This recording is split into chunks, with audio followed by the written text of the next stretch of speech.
ayan mga paps, welcome back again mga paps, no? Pok Warrior Hunter TV. Maghahunt ako ngayon mga paps.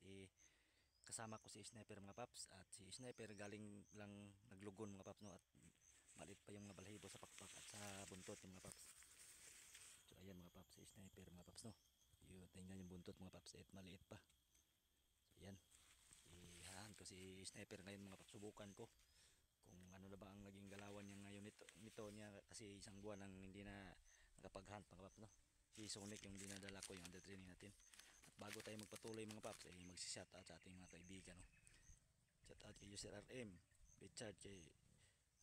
Richard Bacasmo, Clyde Tuminda, Kismundo Rispo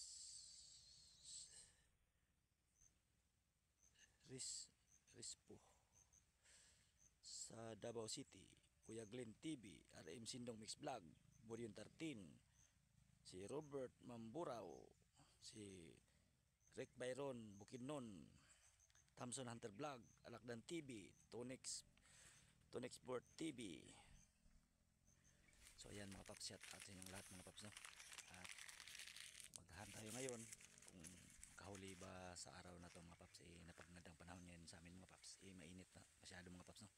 Ang oras mga paps alas 10 ng umaga mga paps. Hindi natin patagalin ito mga paps, let's go.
Ayan mga paps, no?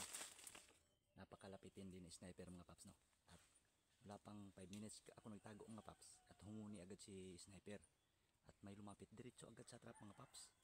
At ito yun mga paps, oh, isang babae mga paps, oh. So ayan. So, at si Sonic mga paps, ay lapitin din si Sonic mga paps, no? At isa ding magaling ang ating napili na pangati yung huli ni Atlas mga paps, no? Si Sonic. At si Sniper mga paps, hindi siya mayroong kunti isang kampay mga paps, kasi galing sa lugon mga siya mga paps, at katutubo lang ka ng kanyang mga balahibo sa pakpaka sa buntot mga paps, at hindi siya masyadong kumakampay mga paps, no? Huni-huni lang siya kunti lubo-lubo, at siguro mga paps masakit pa yung mga balahibo niya, katutubo lang sa balahibo niya mga paps, no? So ito, so ayan mga paps, at siya uli sa second setup at maghanap tayo ng spot.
So ayan mga paps, sinabit ko sa puno ng saging si sniper mga paps, no?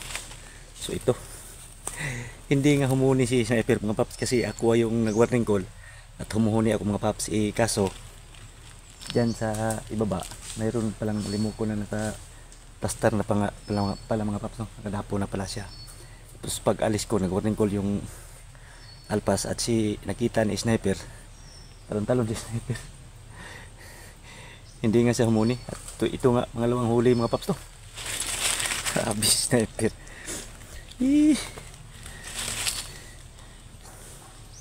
Ayan mga paps, maghanap ako ng sit-up na pag-sit-upan ni sniper mga paps, no? Kasi may maingay dyan sa kabila mga paps, kasi may nag-construction ng highway mga paps. Ayan, natakot siguro si sniper kaya hindi humuni mga paps, pero nakahuli mga paps, no? Ayan, pangalawang huli mga paps. Ayan mga paps, no? Pauwi na ako.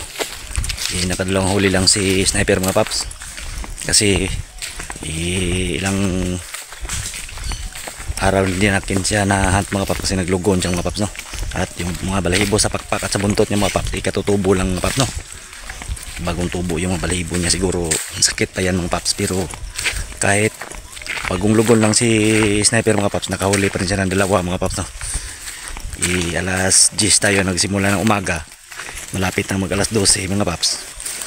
Wala din akong baon. Uuwi na ako mga paps. Nakadalawa lang siya ngayon mga paps. So okay na din yan mga paps, kahit bagong lugon lang si sniper, may dalawa tayong naiuwi mga paps, no?